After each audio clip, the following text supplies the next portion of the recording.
জীবনে ২ ধরনের মানুষ থেকে দূরে থাকবেন। ১ ব্যস্ত মানুষ, ২ অহংকারী মানুষ। কারণ ব্যস্ত মানুষ নিজের ইচ্ছে ছাড়া কখনো আপনার সাথে কথা বলবে না।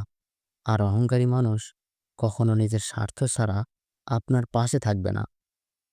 যে তোমাকে ভালোবাসে তাকে কখনো ঘৃণা করবে না।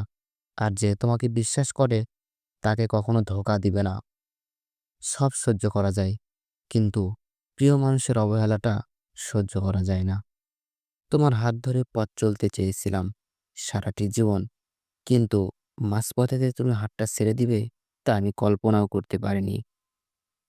সময় কখনো দুঃখ কষ্টকে ভুলিয়ে দেয় না। সময় দুঃখ কষ্টকে মানিয়ে নেওয়া শেখায়। তুমি হারিয়ে গেলে তোমাকে ঠিকই খুঁজে নিতাম, কিন্তু তুমি তো বদলে গেছো। সময়ের সাথে সাথে আপন মানুষের কথা বলার ধরনগুলো পাল্টে যায়। যখন দেখবে রাগ করাটাও ছেড়ে দিয়েছি, তখন বুঝবে ভালোবাসাটা আর নেই। আঘাত ছাড়া জীবনে কখনো উন্নতি করা যায় না।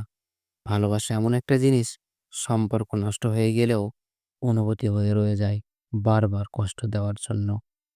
Thanks for watching.